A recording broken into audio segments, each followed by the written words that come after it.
إن الحمد لله نحمده سبحانه ونستعينه ونستغفره ونعوذ بالله من شرور أنفسنا ومن سيئات أعمالنا من يهده الله تعالى فلا مضل له ومن يضلل فلا هادي له وأشهد أن لا إله إلا الله وحده لا شريك له وأشهد أن محمدا عبده ورسوله أما بعد السلام عليكم ورحمة الله. We begin today inshallah ta'ala by starting Surah Al-Fajr, where Allah subhanahu wa ta'ala says, وَالْفَجْرِ وَلَيَالٍ عَشْرٍ وَالشَّفْعِ وَالْوَتْرِ وَاللَّيْلِ إِذَا يَسْرٍ هَلْ فِي ذَلِكَ قَسَمٌ لِذِي حِجْرٍ. We spoke about this ayat. Allah subhanahu wa ta'ala is testifying, هَلْ فِي ذَلِكَ قَسَمٌ لِذِي حِجْرٍ. What a huge testification this is for those who have intelligence. Then Allah subhanahu wa ta'ala says, أَلَمْ تَرَ كَيْفَ فَعَلَ رَبُّكَ بِعَادٍ. Meaning that the testification that Allah Azza wa Jal will destroy those who turn their backs and those who disbelieve in His messengers.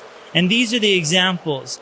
أَلَمْ تَرَ كَيْفَ فَعَلَ رَبُّكَ بِعَادٍ إِرَمَ ذَاتِ الْعِمَادِ الَّتِي لَمْ يُخْلَقْ مِثْلُهَا فِي الْبِلَادِ. And we spoke about the people of Ad. Allah subhanahu wa ta'ala is saying about them in these verses. وَثَمُودَ الَّذِينَ جَابُوا الصَّخْرَ بِالْوَادِ. And the people of Thamud. And then here tonight, inshallah ta'ala, we're going to speak about Firawn. وَفِرْعَوْنَ ذِي الْأَوْتَادِ. i.e. that Allah subhanahu wa ta'ala destroyed and finished and ended Firawn ذِي الْأَوْتَادِ. الذين طغوا في البلاد فأكثروا فيها الفساد. One of the key words that we're going to be learning about Firawn and what he did was this word طغيان, طغى, right? اذهب إلى فرعون إنه طغى. It's a beautiful ayah where Allah subhanahu wa ta'ala told Musa and Harun, اذهب إلى فرعون إنه طغى. Allah subhanahu wa ta'ala is saying that the pinnacle, the essence of the message and the essence of the sin that Firawn did was tughyan, which is injustice. And we said this about, like we said, like killer storms and so on, that it's the injustice, the imbalance that causes the storm, that causes the destruction. And when that balance is restored, then these storms come to an end. Allah subhanahu wa ta'ala said this is the purpose of the message coming to Firawn. The main purpose was his tughyan. Tughyan, tagha, it's a beautiful word in the Arabic language, and they'll say that, they have these, there's like a little ditch, right? If there's a ditch and water is filling up in the ditch and it's going up, there comes a point where the water overflows. Like if you have in a glass, right? You pour water. There's a point even where, the water even pops up just a little bit above the rim of the glass. Correct? And then put one more drop, and then tughyan happens. Tughyan. If someone can get me a cup, I'll show you how to do it. Someone go get me a cup. You can get a cup. Because I have some water here. That point, no, the brother's going to get a cup, inshallah. That point where the water overflows is called tughyan. And that's exactly, now what is tughyan? What is that injustice, that imbalance, that, that overflowing? There are many different things. And so from the major sins that Firawn was, that Allah subhanahu wa ta'ala brought up and mentioned in the Quran, number one was his claiming that he was the Lord Most High. His statement, أَنَا رَبُّكُمُ الْأَعْلَى. And what he said to his Congress, مَا عَلِمْتُ لَكُم مِّنْ إِلَهٍ غَيْرِي. He said, I don't know of any Lord for you except myself. And so these statements of Firawn, number one from the top of his list. Okay. Right, it's not a see-through glass, so you can't see inside of it. But I'll just show you inshallah ta'ala. It's water, don't worry about it inshallah. Alright, so you have the waters like right at the tip here. Then you pour a little bit more until it gets like right at the, see that? See, it's like right at the tip. Can you see it? And then you just do a little bit more. And then tughyan happens. Bismillah.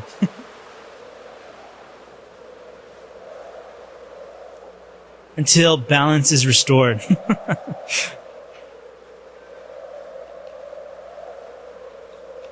So the sins, the major things that Firawn was involved in, number one, is claiming that he was Lord. Number two is that he enslaved and detained Bani Israel. So a whole nation of people that Firawn had enslaved them and made them into his slaves and so on and so forth. So the enslaving of Bani Israel. Thirdly was the killing of the children of Bani Israel. And so Firawn, what he did is he had a dream. Either he had a dream or someone had the dream, and they mentioned this to Firawn.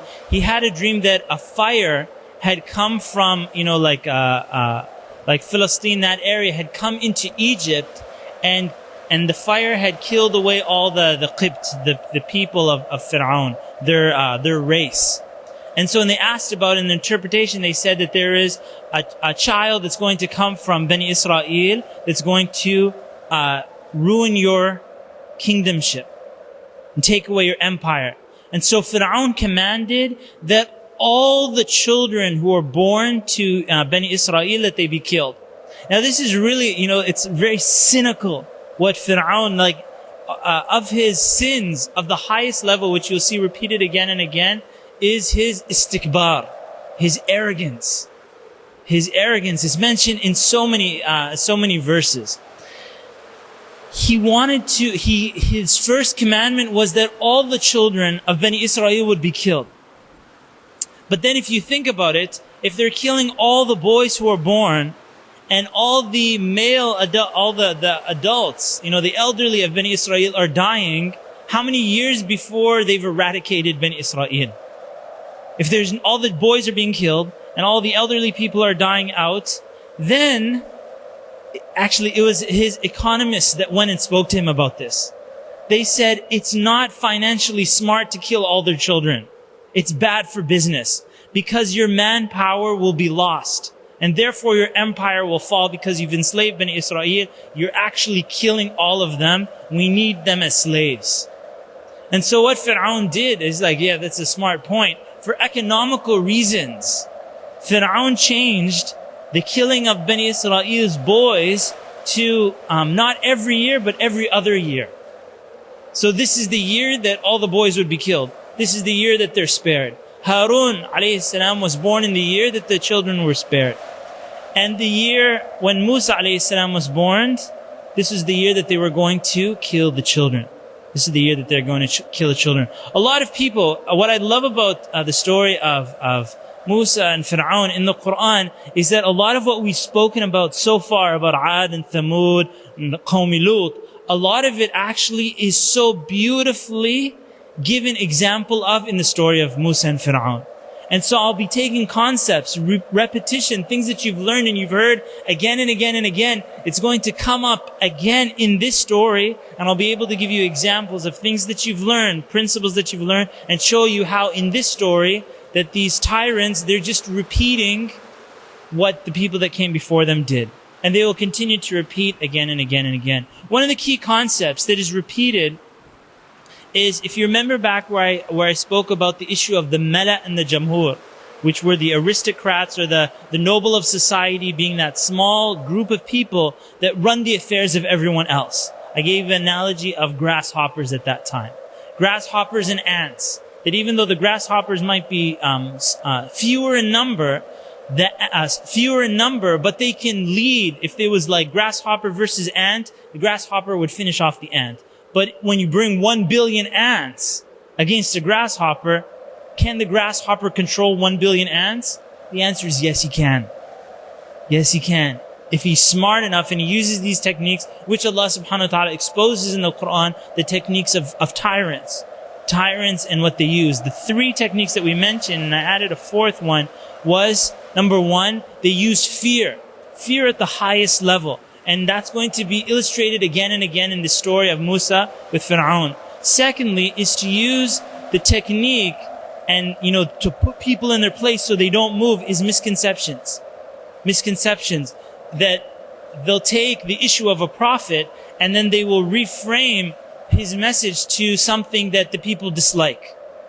Such as calling the prophet a liar, or calling the prophet a magician, or calling something else, reframing it, and throwing a misconception at the people so that the people are confused and so on. The third thing that we mentioned was that they use fear. Then you had misconceptions. And then the third one was, someone remember? It was materialism. Materialism. Where the person offers money and wealth and power and prosperity. And you will see these things coming up again and again and again in the story of Musa with Firawn. Allah subhanahu wa ta'ala mentions this surah many times, mentions the story many times in the Quran. One of the surahs that speaks a lot about the story of Musa and Firawn is Surah Al-Qasas. Surah Al-Qasas. Where Allah subhanahu wa ta'ala says in those verses, وَأَوْحَيْنَا إِلَىٰ أُمِّ مُوسَىٰ أَنْ أَرْضِعِيهِ. This was Musa alayhi salam's mother.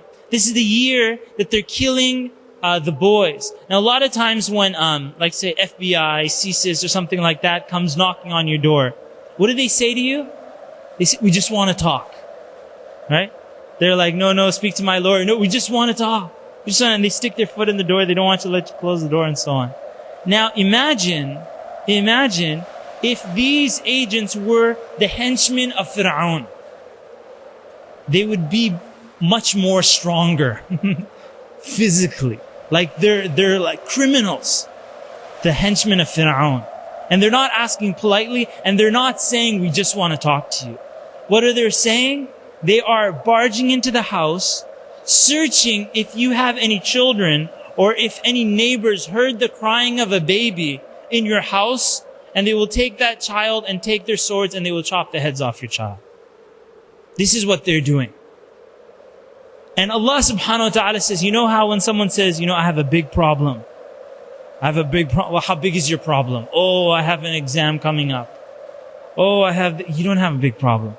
Just say you have an issue or you have a situation. Allah subhanahu wa ta'ala says about the test of Bani Israel, وَفِي ذَلِكُمْ بَلَاءٌ مِّن رَبِّكُمْ عَظِيمٌ.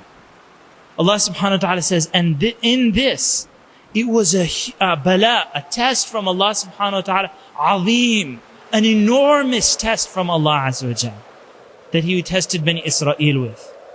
Allah subhanahu wa ta'ala says to Musa, فَإِذَا خِفْتِ عَلَيْهِ. He said, subhanahu wa ta'ala, that if you fear for him. Now in the da'wah, in this message, passing on the da'wah, people have fear. And so what do they do in the fear? Allah subhanahu wa ta'ala told her something, فَإِذَا خِفْتِ عَلَيْهِ فَأَلْقِيهِ فِي الْيَمِّ. If you're afraid for your son, then throw him into the river. Now, if you're a parent, you'll understand a little bit about what's happening here. A parent normally doesn't even let their eyesight off of their child. They go into a store, the child's in a cart, they called social services, the person left their child, and they walked into a store without their child. A parent has that much, protection of the child. Allah subhanahu wa ta'ala is telling her that if she fears for a child, take the child, put him in a basket, and throw him in the river. And let the water take him. Again, a parent wouldn't even put the child in the water just if it was a swimming activity. But this is what Allah subhanahu wa ta'ala said, that if you're afraid, then do this. What did Musa do? She did that. She put Musa alayhi salam in the basket, and the story, I'm telling you the story of Musa alayhi salam in general. Like we said, we're going to be focused on Firawn, but I'm just giving you these little glimpses and little lessons from the story. She put Musa in the basket. Musa alayhi salam, Allah subhanahu wa ta'ala said that He would protect Musa. Musa alayhi salam arrives at the doorstep, the river step, because they have a lake castle. They have a river castle that goes on to the river. And so Musa alayhi salam arrives at the home of Firawn, the baby killer himself. So it's like it's coming to him. Who's the first person to see Musa alayhi salam? The wife of Firawn. The wife of Firawn. She picks up Musa, she kisses Musa, and she says, قُرَّةُ عَيْنٍ لِي وَلَكَ. She said, he is the delight of my eyes and your eyes. And Firawn, this is a husband-wife lesson that you learn. He wants to please his wife. Asiya alayhi salam didn't have children.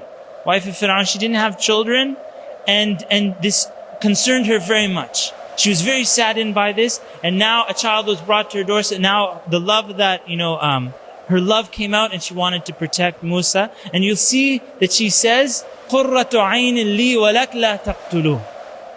She said, he's the delight of my eyes and your eyes, don't kill him. Like subhanAllah, she's married to the killer. Immediately, second sentence, she's saying, don't kill him. Because they know this child is a Bani Israel child. That he is from the Bani Israel, he's not from the Qibt. He's not from them. And so, Musa alayhi salam, Allah subhanahu wa ta'ala protected him so much that he wouldn't take the milk of any woman.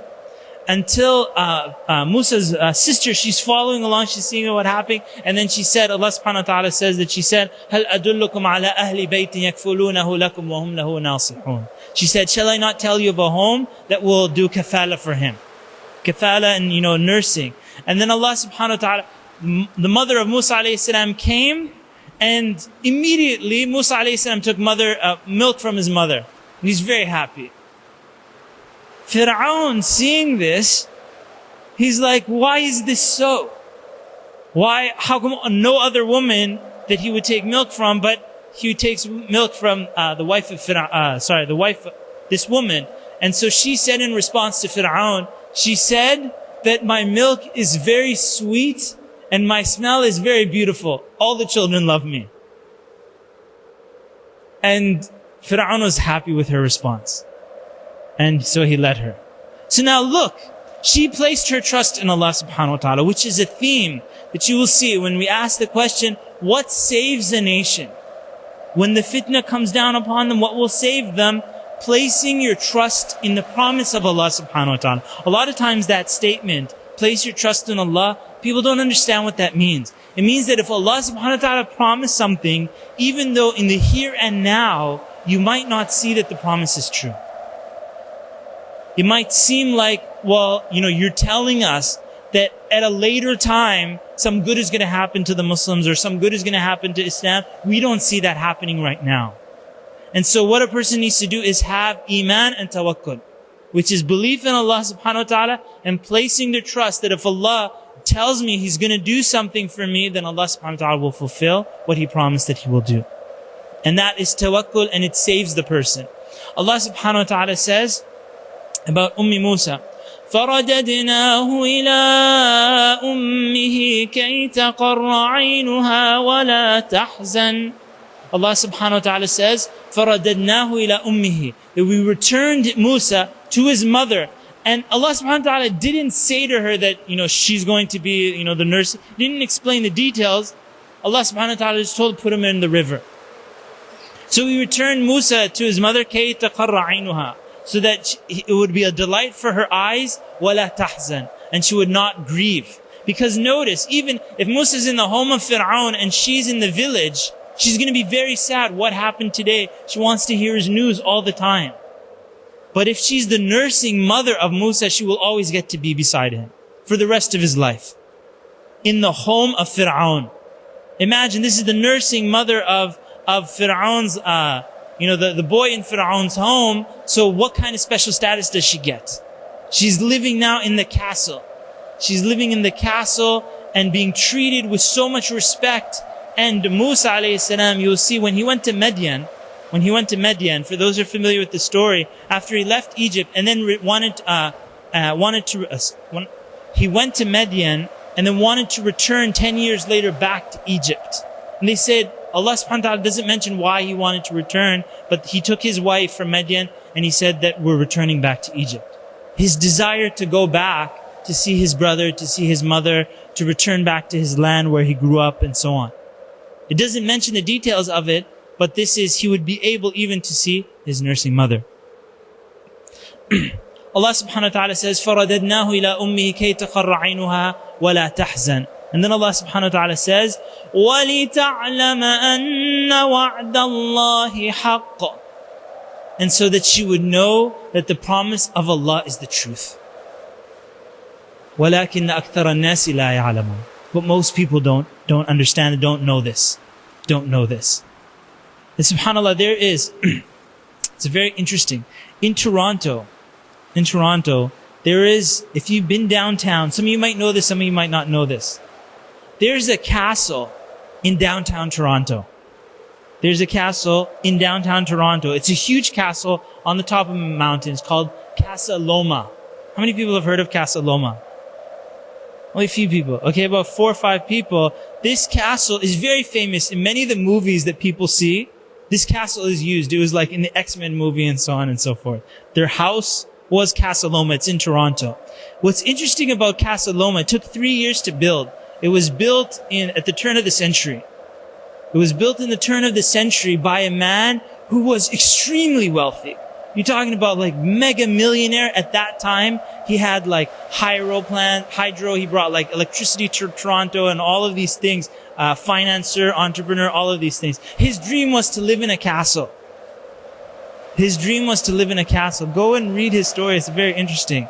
It took them 3 years to build his castle. Until today, it's a tourist attraction. He lived in it for 9 years before he went bankrupt and he was expelled and he died penniless. The government of Canada worked its way in taxes and they were able to kick him out of his castle. In order to maintain his knighthood, his honor and nobility, he sold his house to the government of Canada and then took it over and then they made it into a tourist attraction after that. But it's very interesting how the life of the dunya, all the wealth that he accumulated and compiled just to build a lofty castle, he lives in it for 9 years. All those 9 years, he's had financial troubles. How did he sleep at night knowing that, all these people wanted, to take this away from him? And after 9 years, he comes, and he loses it. This is the hayat dunya. That we look at the person when they're at the top of their game.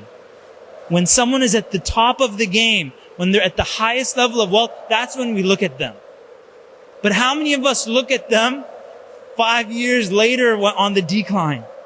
When they've lost senses, when they can't even walk, when, they're obese and they've got every disease you can think about.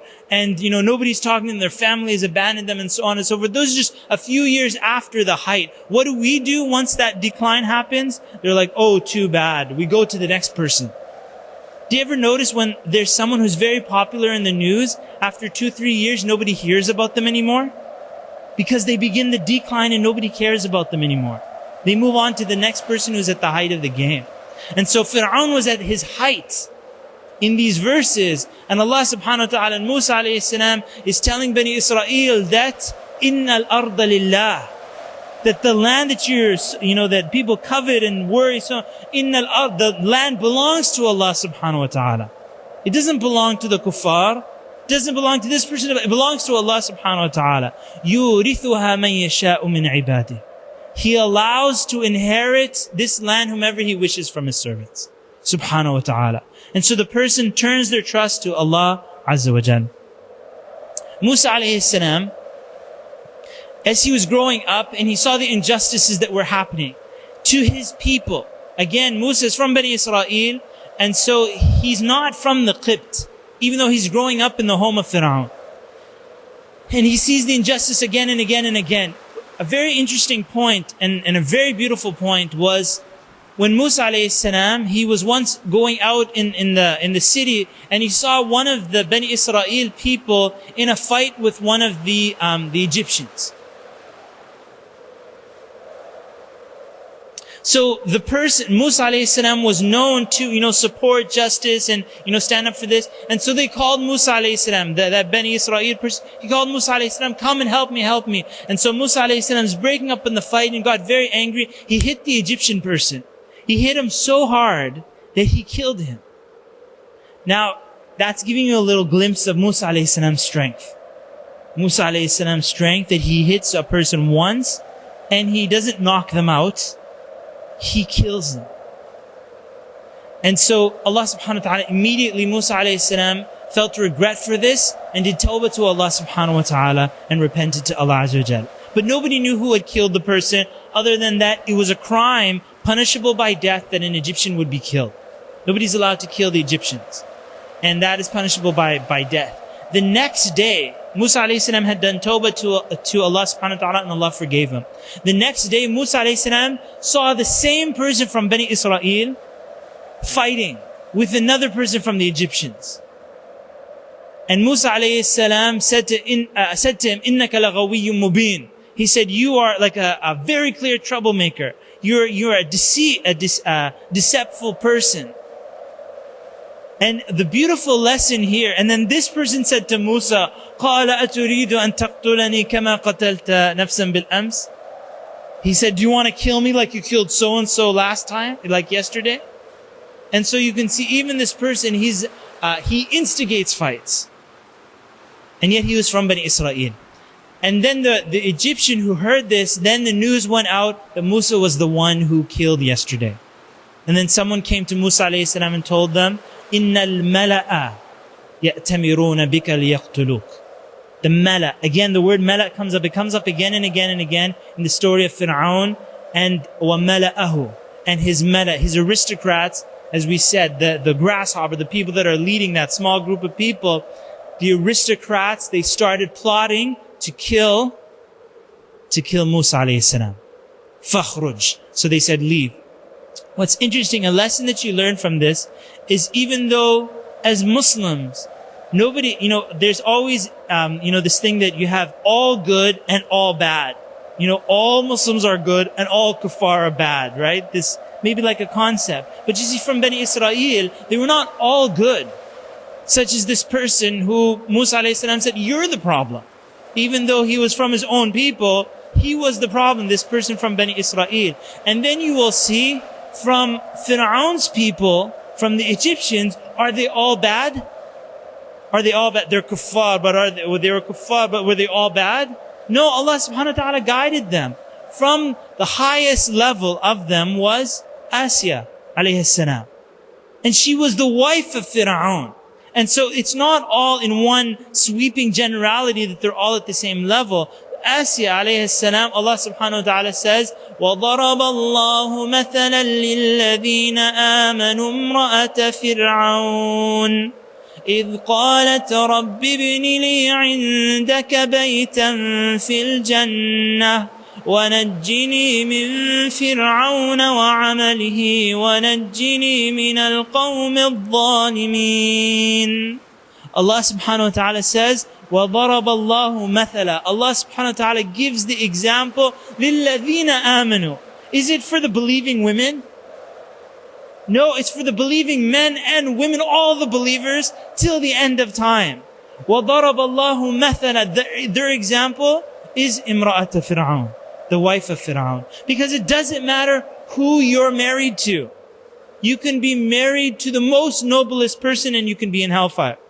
And you could be, and the most noblest person could be married to you and you could, vice versa, it goes both ways. We spoke about the wife of Lut, and she was in hellfire. And now we're speaking about Firawn, who was one of the biggest tyrants who ever walked this earth. And his wife, Allah subhanahu wa ta'ala made her an example for all believers till the Day of Judgment. When Firawn heard that she had believed in Musa, what does he do? Is he going to argue with his wife? He turns to torture. Again, we said there's misconceptions and then fear. Obviously materialism, he's like, oh, give you this. But there's misconceptions and then there's fear. And so when Firawn heard that she had believed in Musa as Lord, he began punishing her and torturing her. Imagine he's torturing a woman. Not only is he torturing a woman, he's torturing his wife. He's torturing his wife to the point of death. To the point of death. It's not that he tortured her and let her go. He tortured her to the point where she's praying to Allah subhanahu wa ta'ala. There's nobody to help her. There's nobody except Allah subhanahu wa ta'ala. And so who did she turn to? She turned to Allah Azza wa Jal. And so people might think, who's going to help me? Who's going to help me? There's nobody that can help. There's people that can help you, alhamdulillah. But imagine if there's nobody that can help you. You have Allah subhanahu wa ta'ala. وَكَفَى بِاللَّهِ وَكِيلًا. إِذْ قَالَتْ رَبِّ ابْنِ لِي عِنْدَكَ بَيْتًا. She said, everybody's worried about building their houses. The number one question that the shuyukh get asked these days is halal mortgages. Do you agree? It's like number one question. And when we were growing up, the number one question was the halal meat issue. But we've gotten over that. Camps have been drawn and, the roads have been laid. That's over. The issue now these days, because some people saying riba is halal, even though Allah said it was haram. I don't know where they're getting that from. And then the issue of people wanting so desperately to build a house. Asiya wanted to build a house. She wanted to build a house. But not in this world. She said, Rabbi binni, and she's asking, who's going to build a house for her? Saying, oh Allah, you build the house for me. Where do you want the house to be built? On this side of town or that side of town? What area of the city do you want to live in? I want to live in Jannah. Okay, you want a house built in Jannah. Where in Jannah? What prime real estate do you want in Jannah? The one closest to you, O Allah. She's saying, Rabbi binili indaka baytan fil Jannah. O my Lord, build a home for me near to you in Jannah. Rabbi binili indaka baytan fil Jannah. وَنَجِّنِي مِنْ فِرْعَوْنَ وَعَمَلِهِ وَنَجِّنِي مِنَ الْقَوْمِ الظَّالِمِينَ. And save me and protect me from Firawn and his actions. And save me and protect me from al-qawm al-zalimin. And save me and protect me from the transgressive, unjust people, which were the henchmen and these mala and these people of Firawn. And Allah subhanahu wa ta'ala took her back to Him subhanahu wa ta'ala.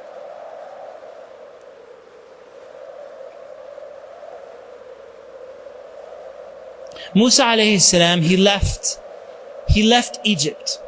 He took that advice, and when you see Musa alayhi salam, he didn't go back to his home and pack his clothes and get a beast to ride and so on and so forth. When he got that news, Musa alayhi salam left. He left. فَخَرَجَ مِنْهَا خَائِفًا يَتَرَقَّبْ. And you see the fear. The story is full. You'll see this word fear. And even this is a lesson for me. I remembered once that when Musa alayhi salam threw down the staff, when the magicians threw down their staffs and they became snakes, right? Allah subhanahu wa ta'ala says, فَأَوْجَسَ فِي نَفْسِهِ خِيفَةً مُوسَى. That Musa, in his heart, he felt fear. All of these magicians had thrown this down. You will see also in the story of Musa and when Allah told him to go to Firawn, he said, وَأَخَافُ أَن يَقْتُلُونِ. And he said, and I fear that they're going to kill me.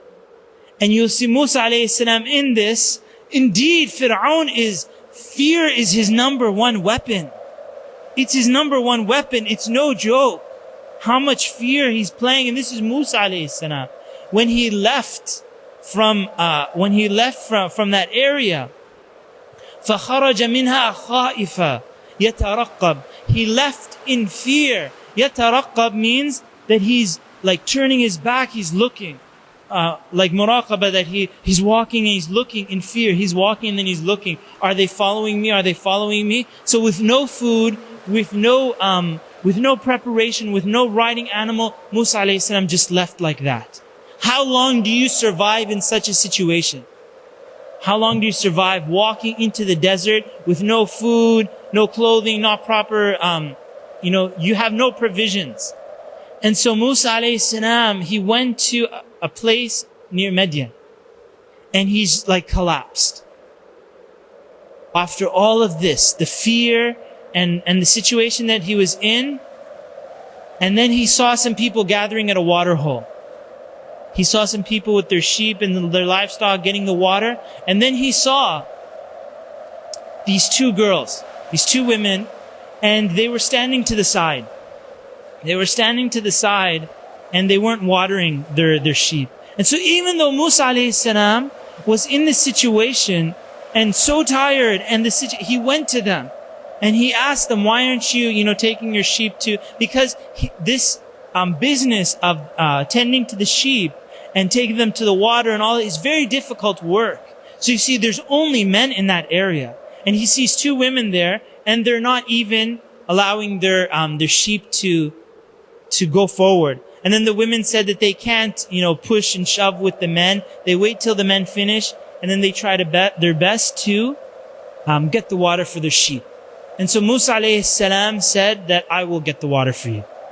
Again, that did Musa alayhi salam said, make a deal with them, you're going to pay me this much, or anything like that. He saw these women in distress, in need, and even though he was in need, he was still taking care of them. So Musa alayhi salam, he went, and what the men used to do is when they finished their watering, they cover up the hole with a huge rock. And the rock, this watering area, is very difficult to move. Musa alayhi salam, in his strength, he's pushing and shoving with the men, moving the rock, and he gets water for the sheep. Gives it back to the women, and that's it. They're gone. And Musa alayhi salam went down and sat down, and then he made dua to Allah subhanahu wa ta'ala. قَالَ رَبِّ إِنِّي لَمَا أَنزَلْتُ إِلَيَّ مِنْ خَيْرٍ فَقِيرٍ. He said, my Lord, that indeed I am very much in need of your khair to come down upon me. At that time, Musa alayhi salam made that dua to Allah subhanahu wa ta'ala. Imagine all the situation. And then he lands his dream job. You know how everybody has this dream job that they're thinking of? What's the dream job for you? A lot of people here in Canada, Nortel is the dream job. If you get Nortel, you're set for life, right? Until you get laid off.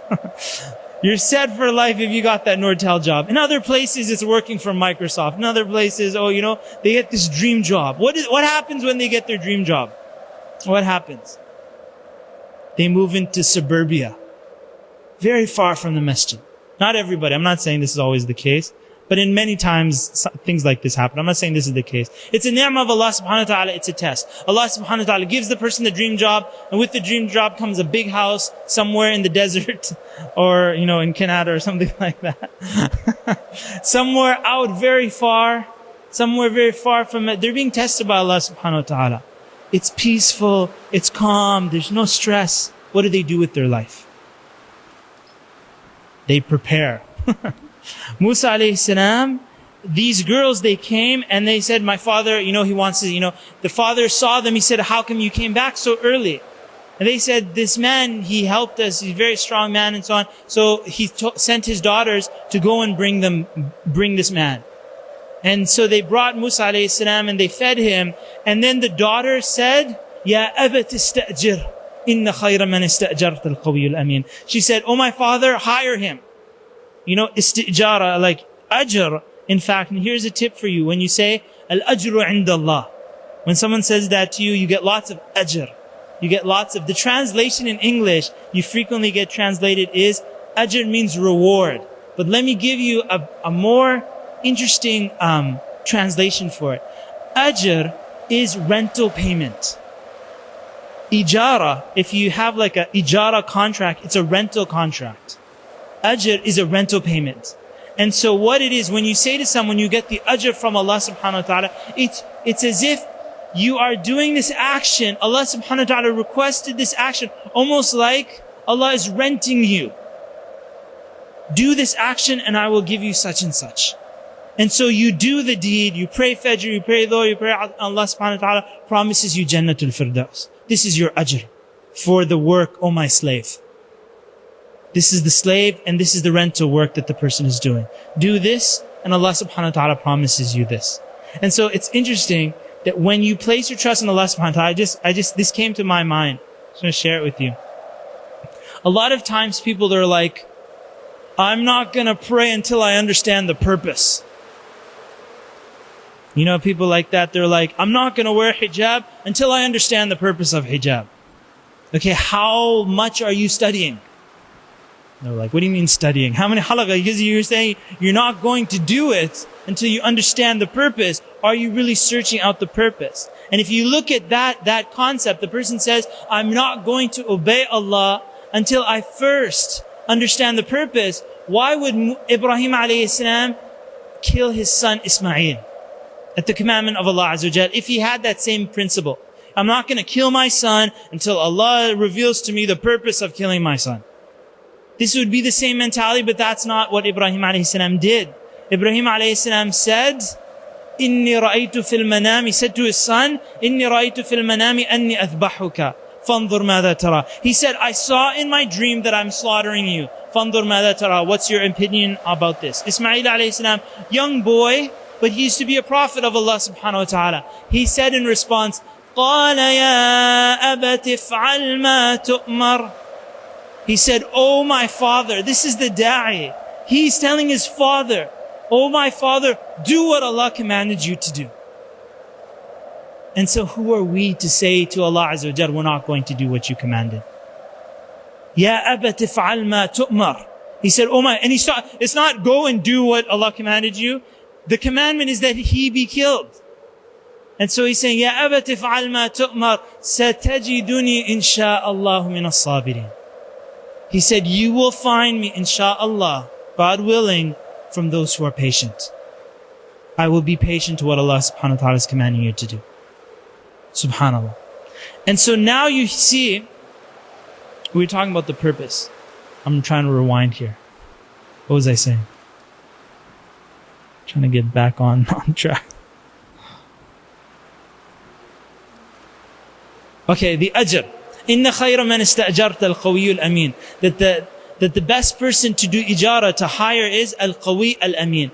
Is the strong one, the amin, the trustworthy one. And again, this is a key principle for, human resources. When you're looking to hire someone, these are your two principles that you want to look for in a person. You want to find someone trustworthy.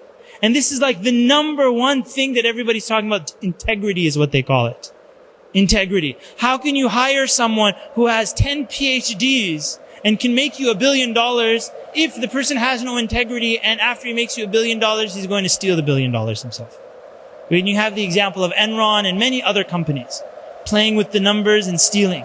Integrity, right? So al-amn, having that iman, having that security. Stajarta al-qawi. Now the qawi is the strong person. And so it's not only that you find some poor soul in the masjid that's very trustworthy and say, hey, come lead my $1 billion business. He's very trustworthy, but he'll collapse your business. Because he's not qawi, he's not strong. And so a person builds their skills with their education, their knowledge, and they learn all of those skills. On top of that, you add integrity. And you have the perfect mix. It's interesting, it is said, and you see this in like the explanation stories of the prophets. The father of one of the daughters from Madyan, he said to her, how do you know he's Amin? How do you know he's Amin? How do you know that he's trustworthy? May Allah subhanahu wa ta'ala protect us and let us learn many examples from this, inshallah ta'ala. And this is going to be used against you, inshallah, so pay attention. Musa alayhi said, when they went back to call Musa alayhi salam to come to their home. What did Musa alayhi salam do to her? He told her to walk behind him.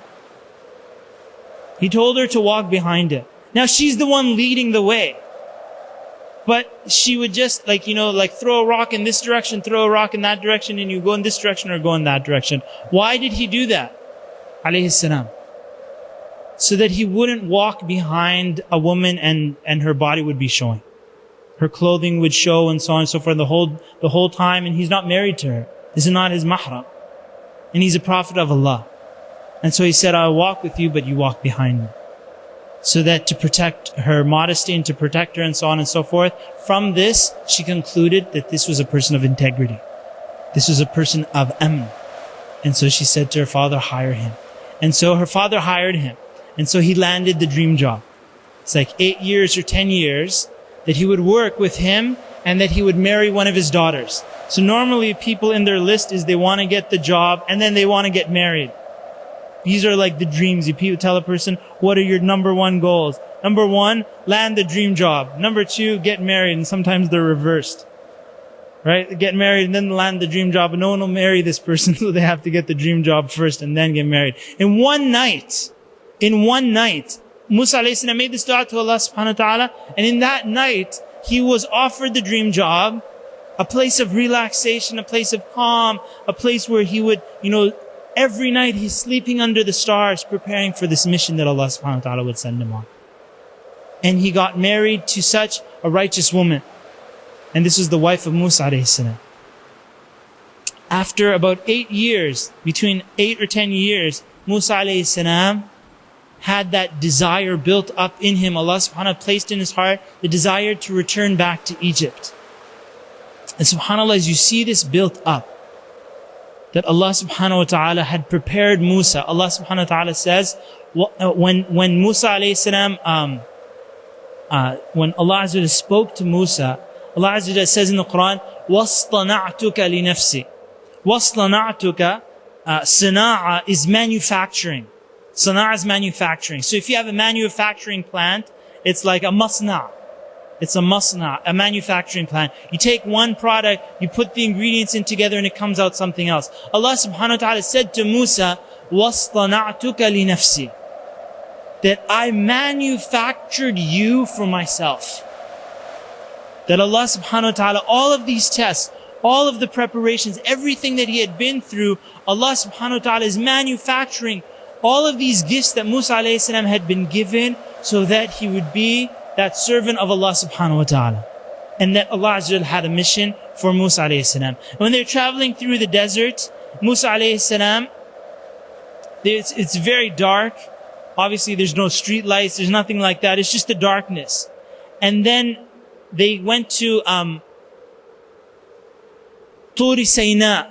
This is Turi Sayna, right? And then at that place, Musa alayhi salam saw a fire. And so he told his wife, he told her, stay here.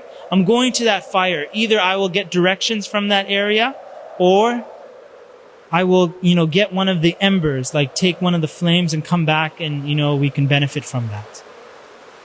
And then when Musa alayhi salam entered that area, subhanAllah, even as preparing this, Allah Azza wa Jal spoke to Musa. He spoke to Musa. Musa alayhi salam came into that area, and Allah Azza wa Jal spoke to Musa. Inni ana rabbuk. I'm your Lord. Fakhla'na alayk. Take your sandals off. Innaka bilwadi al-muqaddasi tuwa. That you are in the holy land of Tuwa, the pure land. Wa ana akhtartuka. And I chose you. Fastami' lima yuha. So listen carefully to what is going to be revealed to you. Inni ana Allah. La ilaha illa ana. Fa'budni. Aqim as-salata li dhikri. Indeed, I am Allah. There is no God except me. So worship me and establish the salah for my remembrance. This is in Surah Taha. And it's right at the beginning of the surah, and you can read about Allah subhanahu wa ta'ala and His discussion and speaking to Musa alayhi salam. Musa alayhi salam was commanded to return back to Firawn. And we've went a little bit, I'm telling you a little bit more of the story. Inshallah ta'ala, I hope and pray that you can learn the story in more detail. What we're focusing on is Firawn wa mala'ahu. Firawn and his mala', his aristocrats and, the high class of the society, and how they held the people under their oppression.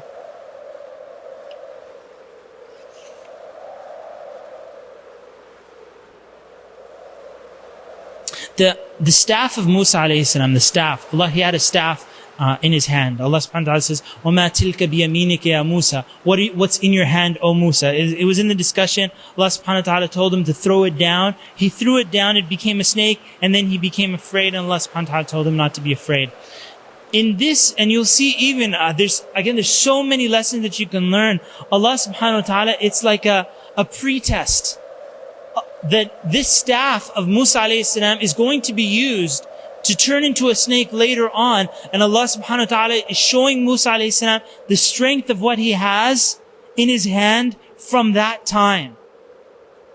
And even later on, when the magicians threw down their sticks and so on, and they did their illusions and so on, Musa alayhi salam had fear.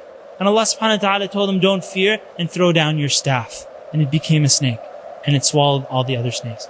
When Musa alayhi salam returned to Firawn,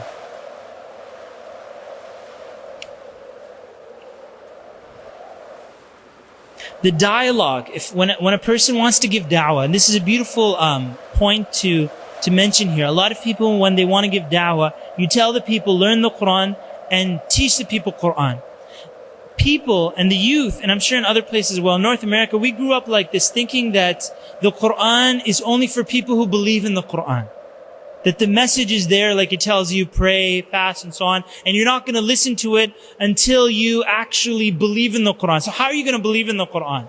They're like, oh, you've got to go into the, sciences and discover things first. And then come with blind faith to the Quran. It's just this whole setup is not correct. The Quran is revealed to guide the people to the words of Allah subhanahu wa ta'ala. And so when a person says, oh, I want to give da'wah, I'm going to go learn the Bible so that I can give da'wah to people. No, go and learn the Quran. And then the person will say, but they don't believe in the Quran. The Quran was revealed for everybody.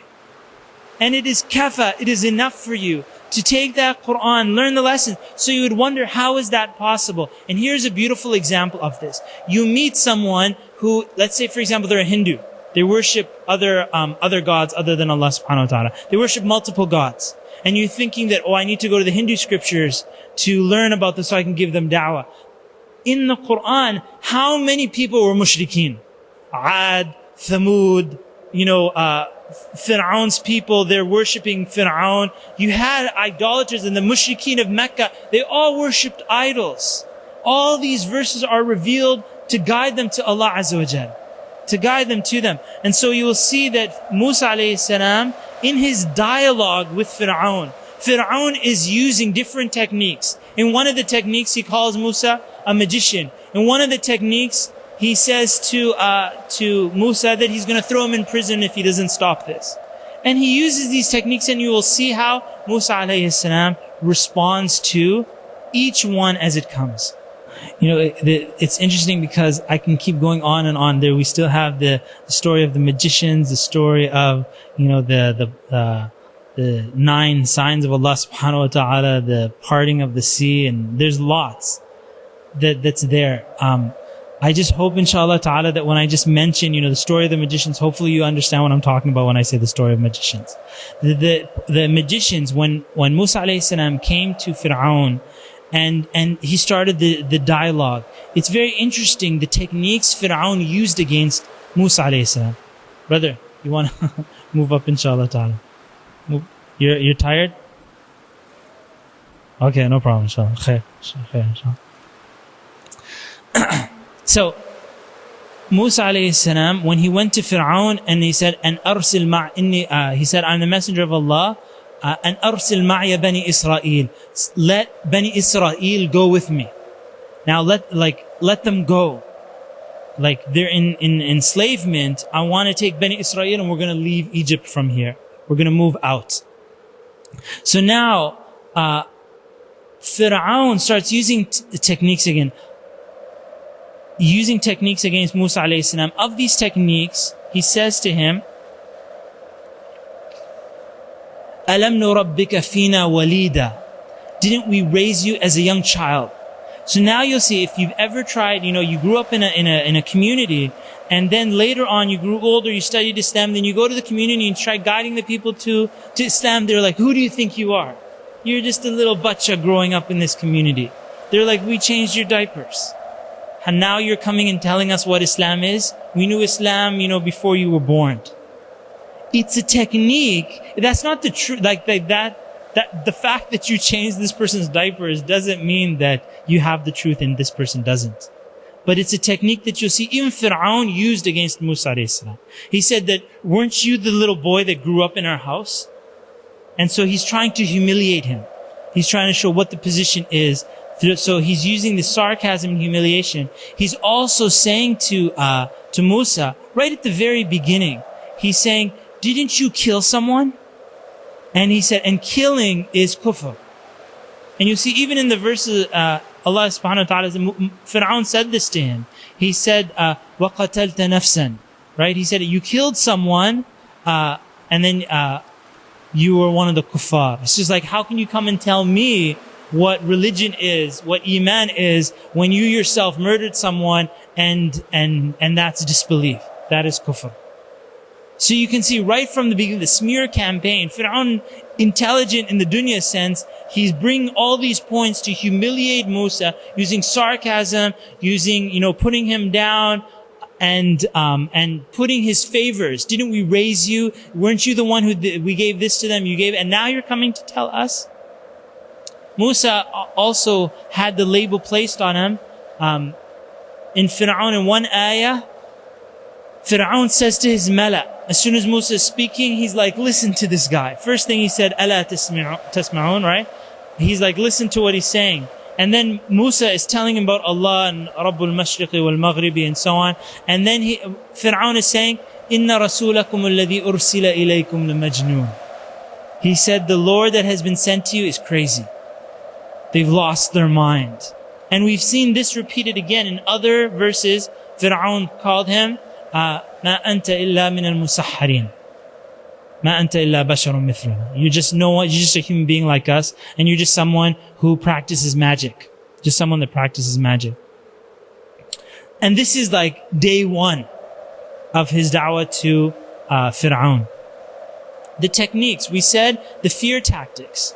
When the fear isn't necessarily the first thing. The first thing that Firawn used was the materialism. So he's reminding him of his blessings. Didn't we do this? Didn't we do that? Secondly, he's using misconceptions. He said, didn't you kill someone? Everybody knew that Musa had killed that person. He's like, that's kufr. And so therefore you're a kafir. And so the misconceptions, after the misconceptions, then he responds with, and misconceptions that he's a magician.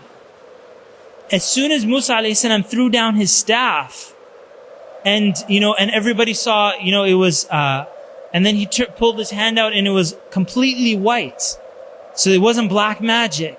It was a nur Allah subhanahu wa ta'ala gave him. Firawn immediately said, قَالَ إِنَّمَا أَنْتَ مِنَ الْمُسَحَّرِينَ.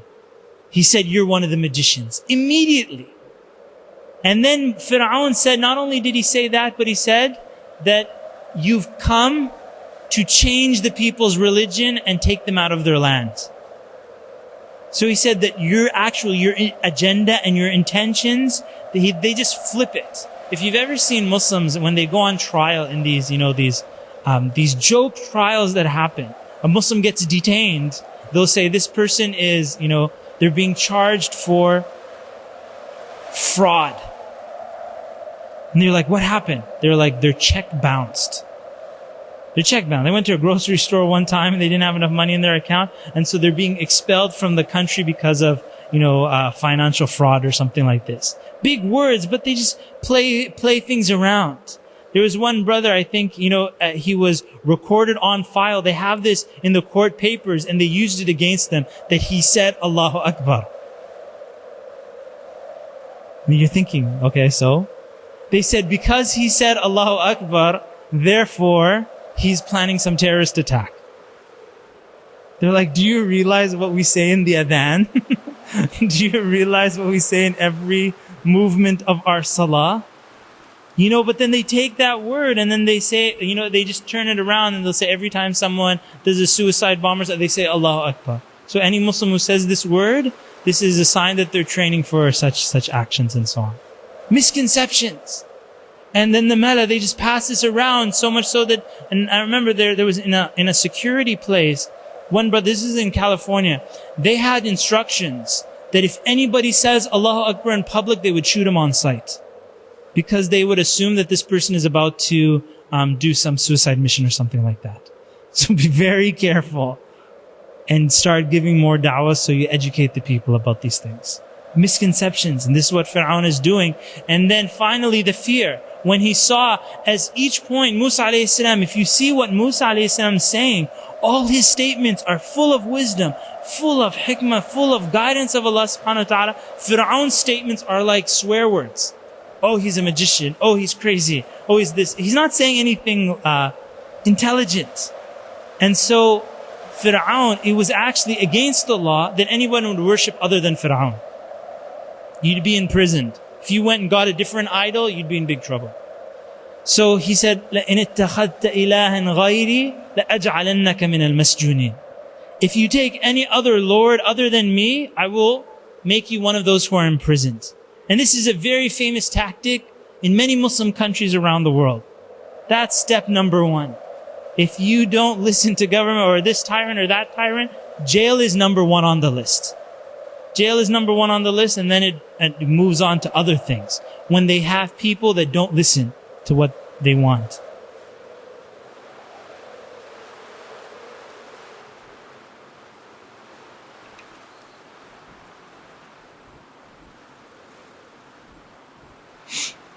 I want to just read to you Musa alayhi salam's response to Firawn when he said that you killed one of these people and that's kufr and therefore you're kafir.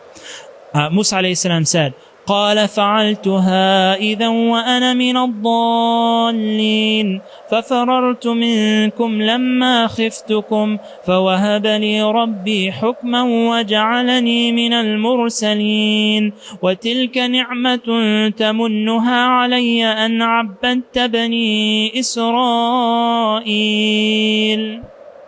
Such beautiful hikmah in his da'wah to you, Firawn. He says to him, قَالَ فَعَلْتُهَا. He said, I did it. وَأَنَا مِنَ الضَّالِينَ. And I was of those who was ignorant at that time.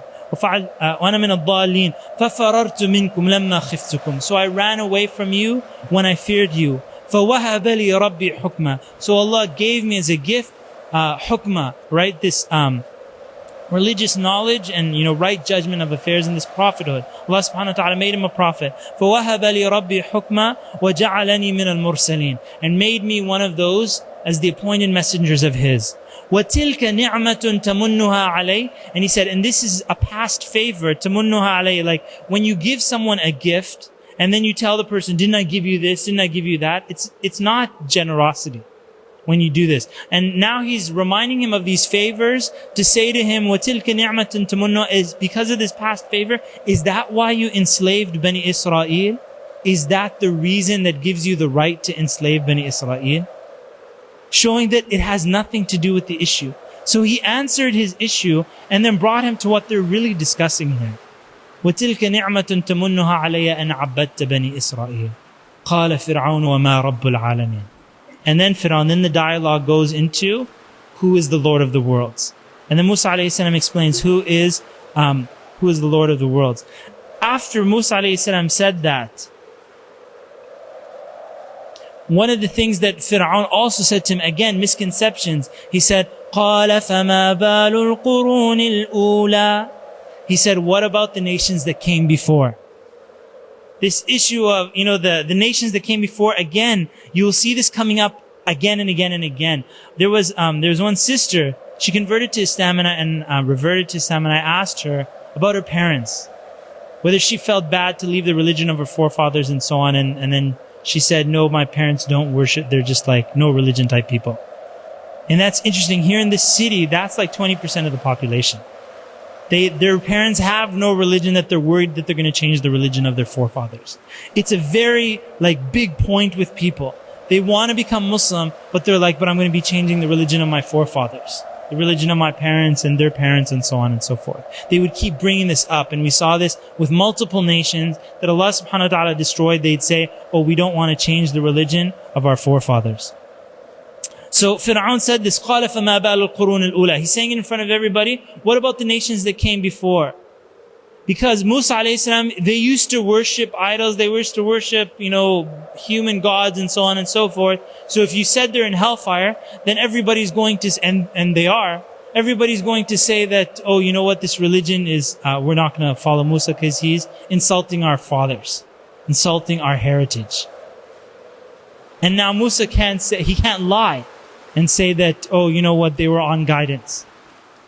So Musa alayhi salam said, قَالَ عِلْمُهَا عِنْدَ رَبِّي فِي كِتَابٍ لَا يَضِلُّ رَبِّي وَلَا يَنْسَى. He said, knowledge of the past generations is with my Lord. لَا يَضِلُّ. Allah subhanahu wa ta'ala is not misguided. وَلَا يَنْسَى. And He doesn't forget. And so He took them back to Tawheed, explaining who Allah subhanahu wa ta'ala is. And then Firawn, he came to the conclusion, he's saying to everybody, Musa is a magician. This is the ultimate misconception. He chose it, and he said, فَلَنَأْتِيَنَّكَ بِسِحْرٍ مِثْلِهِ. He said, you're a magician, we're going to bring magicians just like you. So it's not even open to discussion. He's saying that not only you're a magician, but we're going to bring the magicians out, and then we'll have a competition between you and the magicians so they can show you who is for real, and everybody will know. And so, again, something called presuppositions. When you make a statement to someone, you say something like, why are you such a bad magician? Why are Muslims good magicians?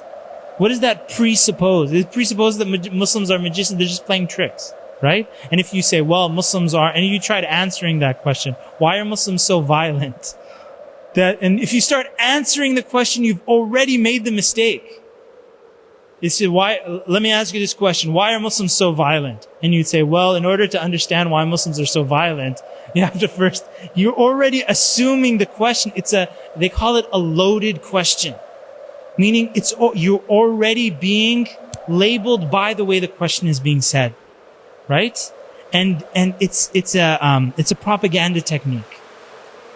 And it's used again and again and again. It programs the mind to already come to a conclusion about the person, even before the answer is even said.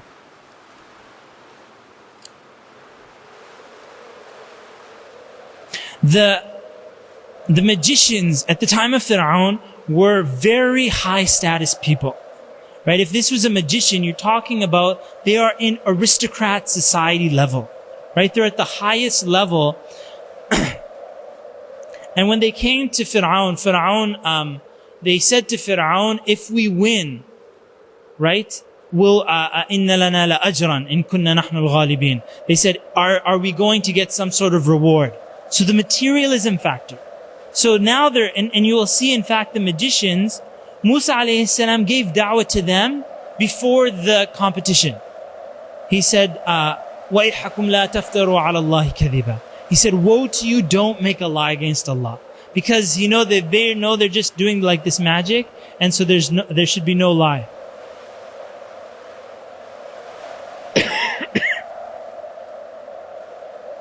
You want to just...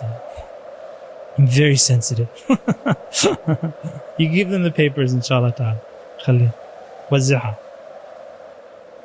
If you guys can move up, inshallah. Is your back hurting? Move up. I'm very sensitive. I ask Allah subhanahu wa ta'ala to make me less sensitive then.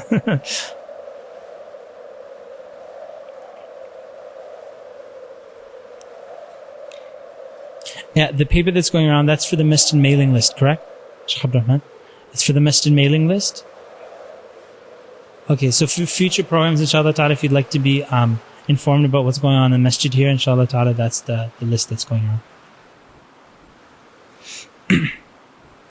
The magicians of Firawn, they asked for the ajr. Are we going to get some special prize? And Firawn said, قَالَ نَعَمْ. He said, you will have this. وَإِنَّكُمْ إِذًا لَمِنَ الْمُقَرَّبِينَ. He said, not only, because when we said materialism, what are we talking about when we're saying materialism? Materialism is not just power of wealth.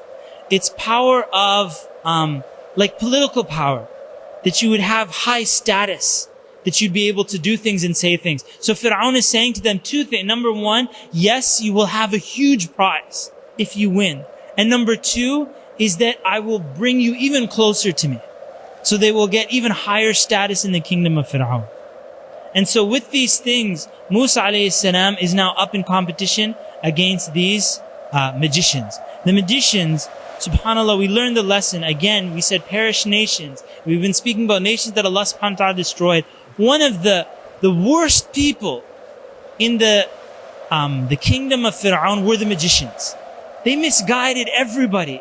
With their magic, they'd fear people and put spells and so on. They feared them. They were the worst of people. And then, because of this incident, they became the best of people. The best of people. So much so that they, like, you know, when you give da'wah to someone, you expect that as soon as you give da'wah, they're going to become Muslim right away. If that was the case, they have an amazing, this is like the example of Abu Bakr radiallahu anhu. The Prophet sallallahu alaihi wasallam says, I'm the messenger of Allah. And Abu Bakr radiallahu anhu says, Ashhadu an la ilaha illallah, ashhadu anna Muhammad sallallahu alaihi wasallam. In response, no questions asked. This is the example of Abu Bakr radiallahu anhu, and it's brought up many times of his fadl amongst the Sahaba radiallahu ta'ala anhum, his virtue. And then you look at the magicians of Firawn. Musa alayhi salam spoke to them before the event, and they decided to go forward with it. They said that they're going to do it. They said, either you throw or we threw. Musa alayhi salam said to them, that they throw. So all these magicians, it's Musa versus all the magicians. They throw down their staffs, and they can't make their staffs into real snakes. If you didn't know this. All they can do is illusions. they have another snake, they throw a staff and you didn't see the stick thrown or something like that, and just this fake, a snake comes out or something, and so on. But it's very scary. And the people, Allah subhanahu wa ta'ala said that the people were scared.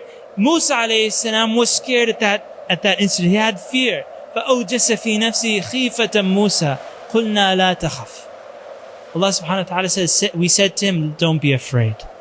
Musa alayhi salam commanded to throw his staff. As you know, he threw down his staff. It became a huge snake. And in front of all the people, all the Egyptians that are watching, all of Bani Israel, all the Mala, in front of Firawn, the snake ate all the other snakes. What happened? All the magicians prostrated. They did sajda. They didn't do sajda to Musa. They said sajda to Allah subhanahu wa ta'ala. They all prostrated to Allah Azza wa Jal. قَالُوا آمَنَّا بِرَبِّ الْعَالَمِينَ. They said, we believe in the Lord of al-Alameen, Rabbi Musa wa Harun. So that it's clear, because Firawn was telling the people, أَنَا رَبُّكُمُ الْأَعْلَى. I'm your Lord Most High. And everybody was saying, oh, we believe in the Lord Most High. And Firawn is going around telling everybody that he's that person. He's the Lord Most High. And then they said, Rabbi Musa wa Harun. We believe in the Lord of Musa and Harun. And so they became the best of people in one day. In one day they became the best of people. Mentioned in the Quran, an example for till the day of judgment. We read these verses and we hope for the ajr of Allah subhanahu wa ta'ala as we read their lives. So never lose hope in someone. Even if they're a magician at the highest level of government, misguiding all these people, Allah subhanahu wa ta'ala can still guide them. Can still guide them. Allah guides and we don't guide. In this situation, when they prostrated, everybody saw the snakes eating. It was a miracle from Allah Azza wa Jal. And we said about the miracles, what did Thamud do when they saw the miracle? They disbelieved in Salih alayhi salam, even though they saw the she-camel, Naqatullah. And now we see in this situation, what did the people of Firawn do? Did they believe? They just saw the miracle right there. But yet they kept quiet. They're waiting for Firawn to give them permission to believe in the Lord. He didn't give permission. Immediately Firawn started accusing them. إِنَّ هَذَا لَمَكْرٌ مَكَرْتُمُوهُ فِي الْمَدِينَةِ. He said this was a plot. And he said, not only is it a plot, he said that all the magicians have teamed up with Musa. They're on his side. He said, إِنَّ كَبِيرُكُمُ الَّذِي عَلَّمَكُمُ السِّحْرِ. He said that Musa is your chief. He's your big man who taught you guys the magic. And you guys did this and you set this up. And this all was a big show to misguide all the people. And so when Firawn said this, and even he said, subhanAllah, you see the arrogance.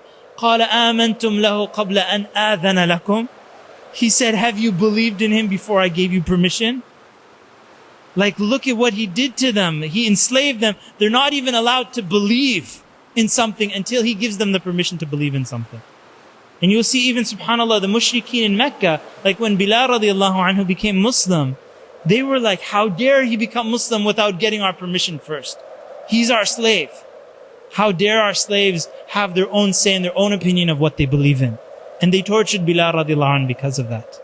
And here you see this Firawn say this. SubhanAllah, the response. SubhanAllah, there's so much to, not too much time left, but their response was so amazing. It's in Surah Taha.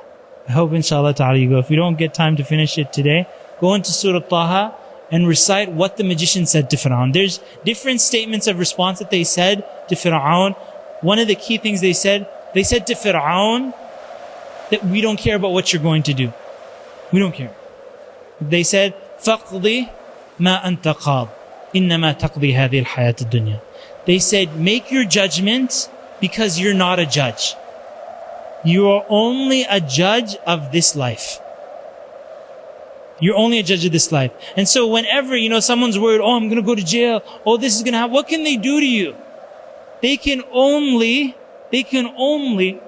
maybe bring you some discomfort in this dunya. And then that's it. There's one of the companions, radiallahu anhum, the king wanted to, he's trying to do everything. He's, sends a woman to misguide him, his, hunger, he takes the food away, throws fear on the person, and this companion's like not moving. And then in the end, he said, that's it, I've had it with him, go and throw him in the burning fire and throw 2 of his companion friends before him. So he saw his brothers, the Muslim brothers, being thrown into this burning oil. And they're being burned alive. Another person burned alive. He hears they're screaming, and then he starts crying. And then they told the king, he's crying. So he said, bring him back. He said, that's it? You want to become like Christian? You want to like everything like this? And the man said, no. He's like, I will not change all of this. So then the king said, then why are you crying? He said, I'm crying because, subhanAllah, I only have one soul. You can only kill me once. That's why I'm crying. He said, because after this, it's to the hereafter. He said, I wish that I had 1,000 souls. That you could keep doing this again and again and again so that you keep dying for the sake of Allah subhanahu wa ta'ala.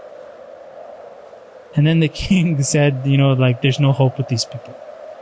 There's nothing they can do to you. It's only their hayat dunya. It's only their hayat dunya. And why don't they kill the people? If they kill them, then they would just be finished with them so quickly. They want to torture them for some time. They want to torture them. SubhanAllah.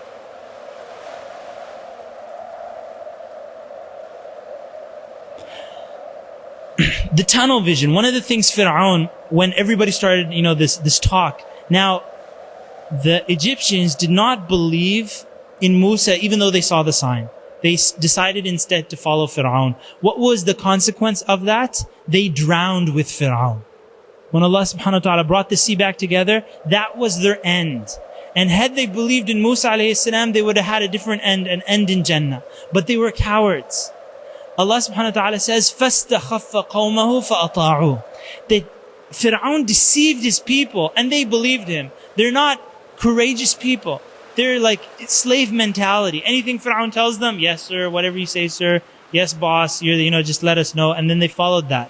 This was their mentality. They didn't have the courageous desire to stand up to tyrant rulers and say this is not correct and this is not correct and so on. There's an interesting ayah. Allah subhanahu wa ta'ala says, and this is actually mentioned a lot, about the Prophet sallallahu alayhi wa sallam's character. وَلَوْ كُنْتَ فَضًّا غَلِيظَ الْقَلْبِ لَانْفَضُّوا مِنْ حَوْلِكَ. Allah subhanahu wa ta'ala says that if you were harsh-hearted with the companions radiallahu anhum, لَانْفَضُّوا مِنْ حَوْلِكَ, they would have dispersed from you. Shaykh Ja'far Idris, hafidhahullah, he said, I learned this from him, it's so beautiful. He said, this verse is often quoted in praise of the Prophet sallallahu alaihi wasallam. And indeed it is. But a lot of people don't realize that this is in praise also of the companions of the Prophet sallallahu alaihi wasallam. They were courageous men and women who would not stand for anybody to treat them badly. They won't stand for it. So imagine, for example, if someone came up into a lecture and started insulting you. Oh, foolish Muslims. Oh, misguided. Oh, this. Oh, that. What do Muslims normally do? Just sit quietly and listen.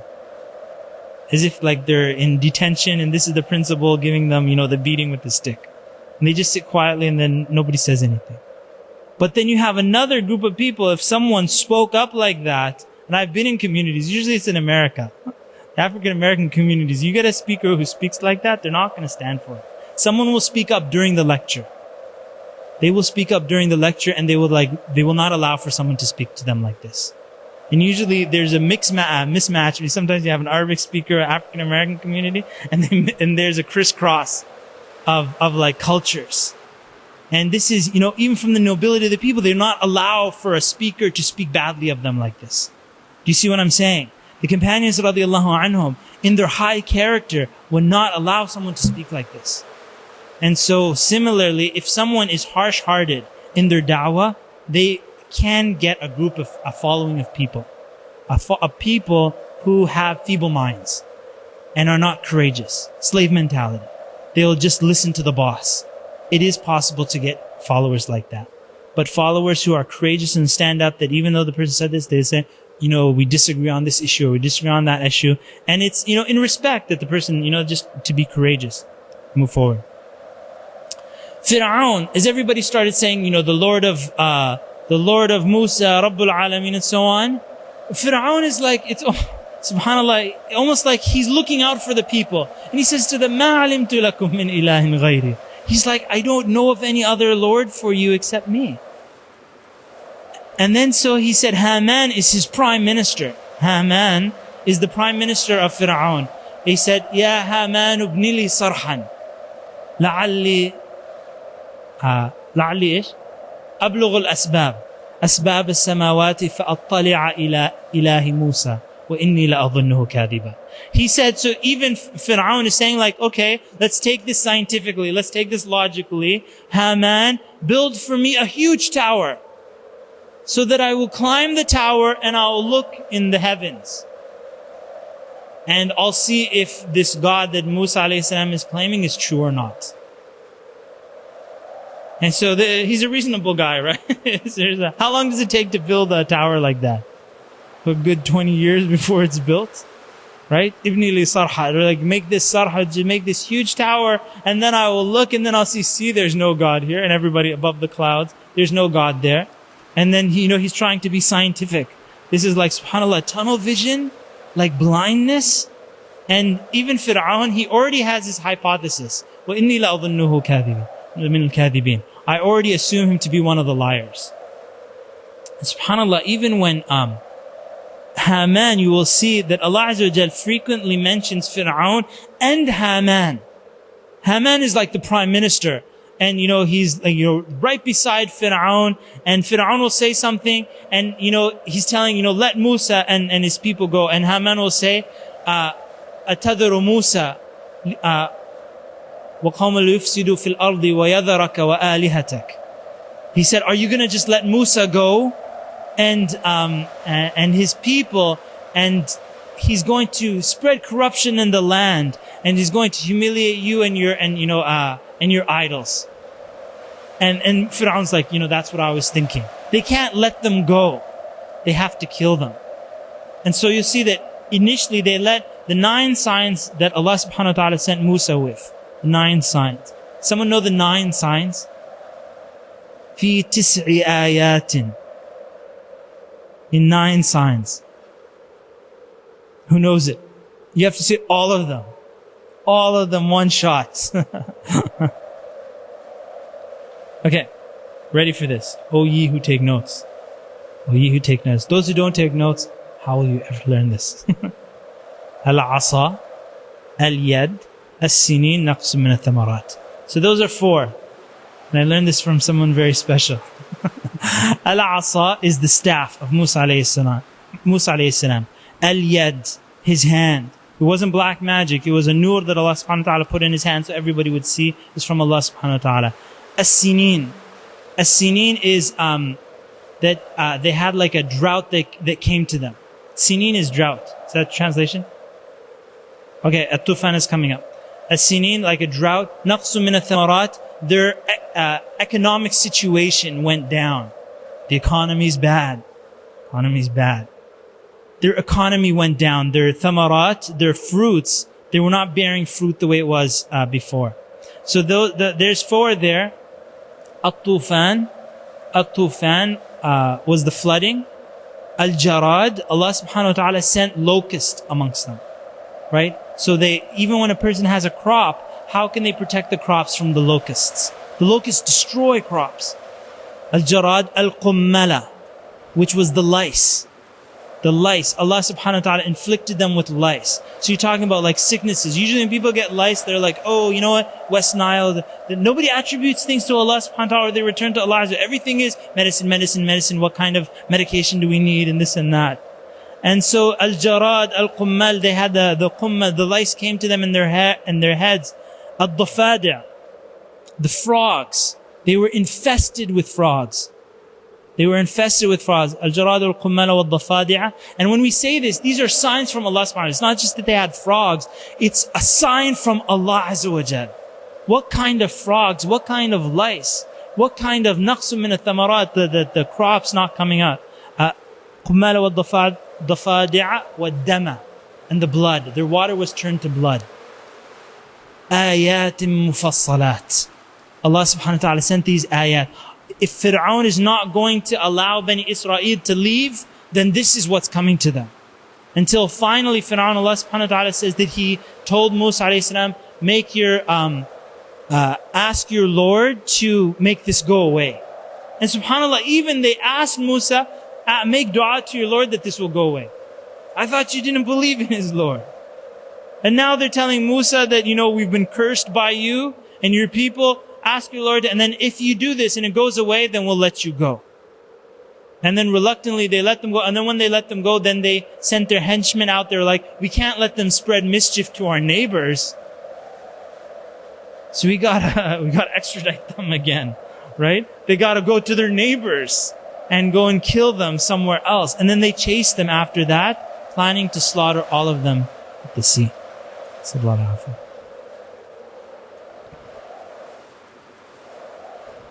Allah subhanahu wa ta'ala, as we said, that the arrogance of Firawn in many of the verses, one of these verses, Allah subhanahu wa ta'ala says about sending Musa alayhi salam and Harun, إِلَى فِرْعَوْنَ وَمَلَئِهِ فَاسْتَكْبَرُوا وَكَانُوا قَوْمًا عَالِينَ. Allah subhanahu wa ta'ala said, we sent him to Firawn and his chiefs. So that you see the translators say chiefs, or the aristocrats, or the high class society of their, in their place. To Firawn and his chiefs, his mala, فَاسْتَكْبَرُوا. So they became arrogant, right? فَاسْتَكْبَرُوا وَكَانُوا قَوْمًا عَالِينَ. And they were an arrogant people. So istikbar, like kibr, the Prophet ﷺ said, what is kibr? What is arrogance? Arrogant, because someone might like to have nice clothing. Is that arrogance if someone wears nice clothing? What if someone has a nice car? Is that arrogance? Do you like to have a nice car? Everybody has to have like a nice car. Nice stuff and so on and so forth. That's not arrogance. A lot of people misunderstand this thing. They're like, anybody who has a nice car is arrogant. That's not true. A person can look beautiful and they can have, nice, they comb their hair nicely and they're wearing clean clothes and so on and so forth. This is not kibr. As the Prophet ﷺ said, Inna Allah jamilun yuhibbul jamal. Allah is beautiful. Allah is beauty and loves beauty. Yuhibbul jamal. Allah subhanahu wa ta'ala loves things to be beautiful. Even when I go to the masjid, mashallah, this masjid is very beautiful. Some masjids you go to, they're not so beautiful. And some masjids you go to, they're very beautiful. What is this a reflection? It's a reflection of the caretakers of the masjid. And so a person wants to beautify their masjid. Nobody's saying that you have to get fancy gold laden and so on and so forth. But it has to be clean. And the people who come to the masjid also should take care to keep the masajid of Allah clean. That's not arrogance. This is the beauty. Allah subhanahu wa ta'ala loves beauty. Arrogance, kibr, is batrul haqq. As the Prophet ﷺ said, to reject the truth. وَغَمْطُ النَّاسِ, and to humiliate people. Batrul haqq wa ghamtun nas. So if the truth comes to the person, they know it's the truth, and they reject it. So someone will say, oh, I know this is truth, but I can't leave my alcohol. I can't, leave this. I can't do that. That's kibr. When the person has pushed away the truth, this is kibr, and ghamtun nas is to humiliate people. And this issue of humiliating people, may Allah subhanahu wa ta'ala protect us. As you can see, many of the comedians, many of the society, it's built on sarcastic humiliation of other people. Many of the shows that you see on TV, it's built on making fun of others. This is just the way the culture is, like mocking and so on. Every time two people are friends, subhanAllah, and may Allah protect us, when they become good friends, they begin to mock each other. When they become good friends. It's like a sign of good friendship that you humiliate and put your friend down. And usually when they're not friends, then they don't say anything to each other and so on and so forth. And so may Allah subhanahu wa ta'ala protect us. Obviously, when you're very close to someone, maybe you can say things to them that it's okay. But like some people, they'll go to someone else and they're like, oh, you're not married? And then they laugh. And the person that you're saying to, maybe the person who's saying this, they're married. So they don't understand the weight of the pain that, the statement that they just said to the person. And the person who's not married, very often you'll see that they'll actually become very sad. They don't want to go in public because everybody makes jokes like this. Makes mock and humiliation, putting people down. Someone else will say, oh, you don't have children? That's a big one. Oh, you don't have children? When are you going to get started? When are you going to, as if, having children is in their hands. Again, it's a mocking. It becomes part of our culture. When you have nothing to say, how's the weather? Oh, how come you don't have kids? It's part of the culture to mock. And this is kibr. This is the arrogance, is to humiliate and put people down.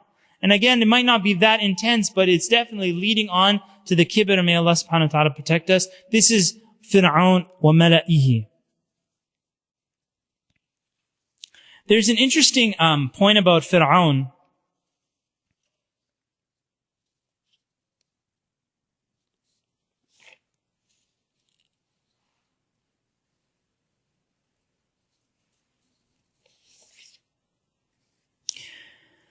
This issue is a lot of people, before they want to accept a theory, I forget, there's a technical name for this, for these type of people. Before they accept a theory, they want to see proof of the results.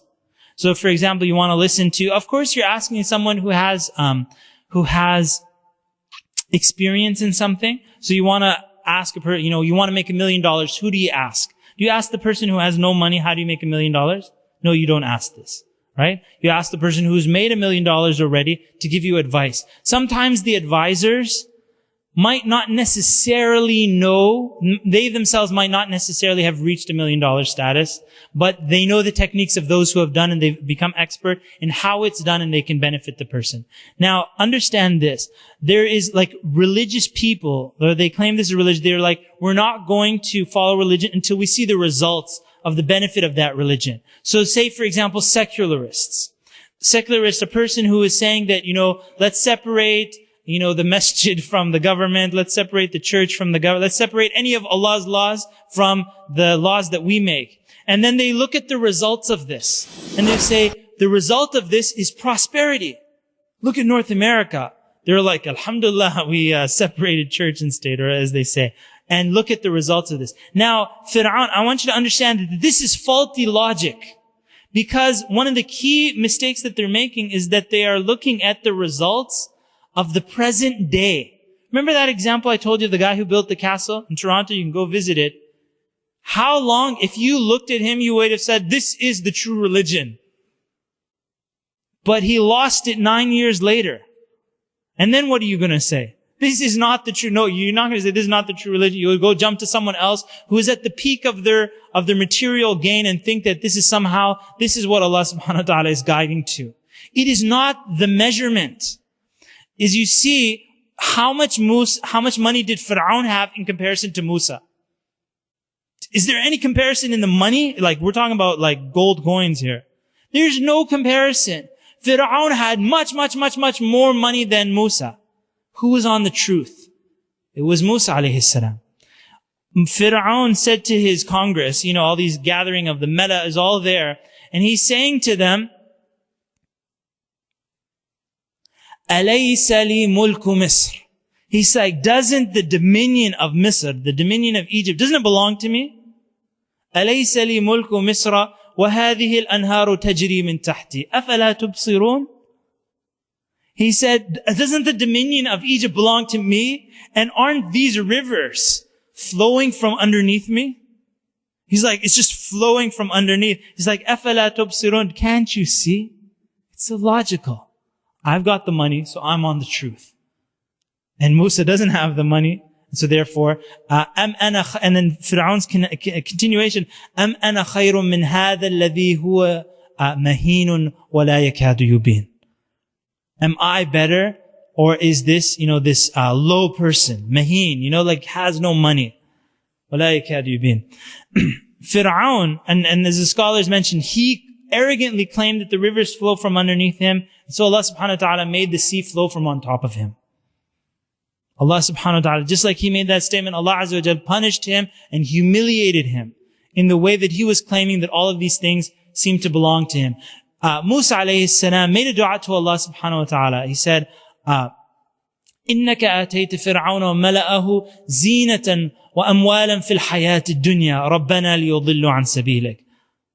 Musa alayhi salam said, O my Lord, إِنَّكَ, verily you gave Firawn and his mala and his aristocrats, his chiefs, zina, all this glamour, and amwalan fil hayat dunya, and wealth in this hayat dunya.